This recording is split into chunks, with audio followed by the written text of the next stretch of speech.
హే! Hi! Hello! ఇదెక్కడో తెలుసా అండి? ఉజ్జయిన్‌లో మహాకాళేశ్వర్ భస్మహారతి. కరెక్ట్‌గా మేమెళ్ళే టైంకి ఇది జరుగుతూ ఉందనమాట. ఎంత అద్భుతమో గదా ఇదసలు! ఆ టైంలో కరెక్ట్ అదే ప్లేస్‌లో ఉన్నాం. ఇక్కడనమాట భస్మహారతికి టికెట్స్ తీసుకుంటే ఇక్కడ లైన్‌లో అందరిని కూర్చోబెడతారు. దగ్గరగా మరీ కనిపించదు అని అనుకున్నోళ్ళకి ఆ స్క్రీన్ మీదనమాట ఎల్ఈడి మీద ఇది చేస్తారు. భస్మహారతి ఇప్పుడే అయిపోయింది. తర్వాత స్వామివారిని అలంకరిస్తారనమాట. అదిలాగా.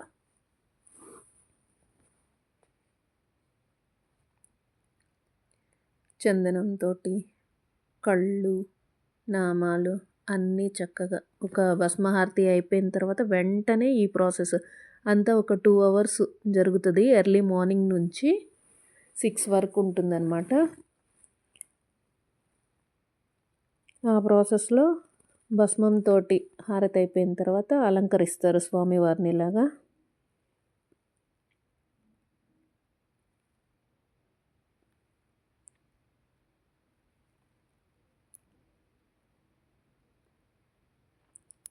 ఈ పూజారులు ఎంత పుణ్యం చేసుకున్నారో కదా! ఎప్పుడూ అక్కడే ఉంటారు.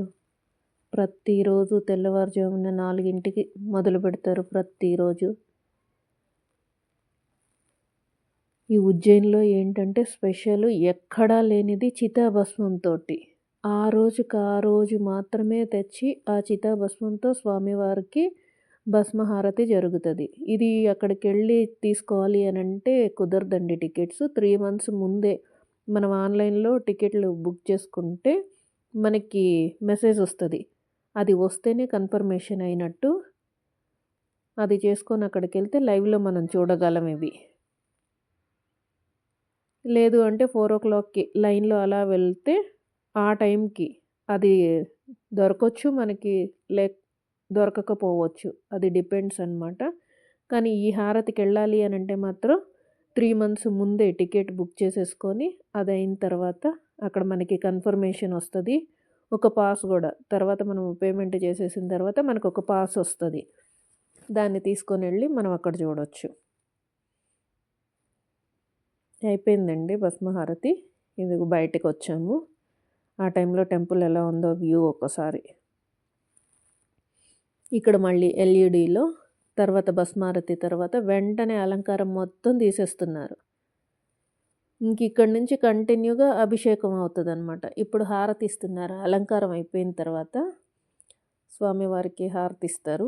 దాని తర్వాత ఇప్పుడు ఏదైతే పూలతో ఈ డెకరేషను, ఆ ఫేస్‌కి కళ్ళు అవన్నీ పెట్టారో మొత్తం రిమూవ్ చేసేస్తారు. అంతా ఒక 15 మినిట్సే అనమాట ఇది. ఇంక మళ్ళీ అభిషేకానికి స్వామివారికి పైన అవంతా పెట్టేసి దానిలో నుంచి వాటర్ పెట్టి ఇంక సాయంత్రం వరకు కంటిన్యూగా అభిషేకం జరుగుతూనే ఉంటుంది.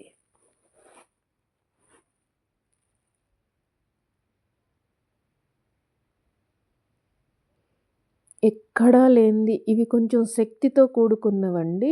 ఓంకారేశ్వరు, ఉజ్జయిని అనేవి నార్మల్ శివలింగాల్లాగా అన్ని చోట్ల ఉండేయి కాదు. జ్యోతిర్లింగాల్లో 12 జ్యోతిర్లింగాల్లో ఈ 2 కూడా ఒకటి. బట్ ఇక్కడైతే కొంచెం శక్తితో కూడుకున్నవనమాట. చితాభస్మంతో చేయడము. సంథింగ్ డిఫరెంట్ ఇక్కడ. అదొక స్పిరిచువల్.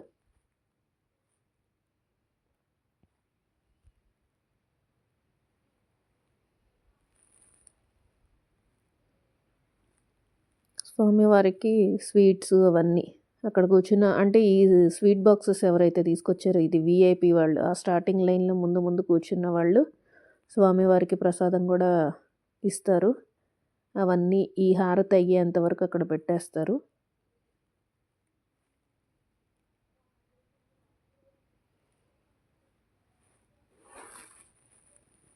కమలాలతోటి. ఇక్కడ ఈ ఫ్లవర్స్ బాగా ఫేమస్. బాగా దొరుకుతున్నాయి కూడా. అఫ్‌కోర్స్ మన సైడ్ గూడా దొరుకుతాయనుకోండి. బట్ స్వామివారికైతే మాత్రం ఇక్కడ ఇవి స్పెషల్‌గా పెడతారనమాట. ఈ టెంపుల్‌లో హంగామా అంతా ఇప్పుడుండే ఈ స్వామి, తర్వాత యెల్లో కలర్ పంచె కట్టుకొని ఇదిగో వచ్చారే ఈయన. మెయిన్ వీళ్ళిద్దరూ స్వామివారి సేవలో ఉన్నారు.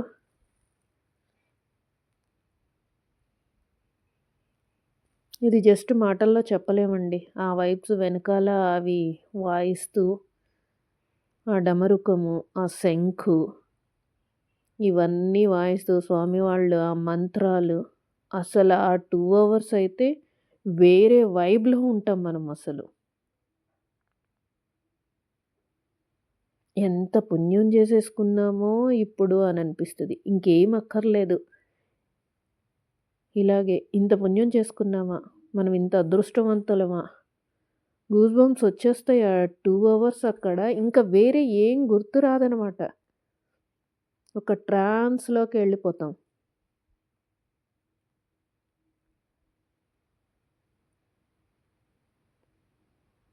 దేనికైనా ప్రాప్తం ఉండాలి. ఎక్కడికైనా వెళ్ళాలి, చూడాలి అనంటే మనకక్కడికి పిలుపు రావాలి అనని. నిజంగా అండి నేనైతే చాలా పుణ్యం చేసుకున్నాననే అనుకుంటున్నాను. అయిపోయింది హారతి. తర్వాత చూడండి. అంతా ఒక 10 మినిట్స్ లోపలే అనమాట. మొత్తం క్లియర్ చేసేసి ఇంక స్వామివారిని అభిషేకానికి రెడీ చేసేస్తారు. ఇప్పటిదాకా ఏదైతే భస్మంతోటి చేశారో అది మొత్తం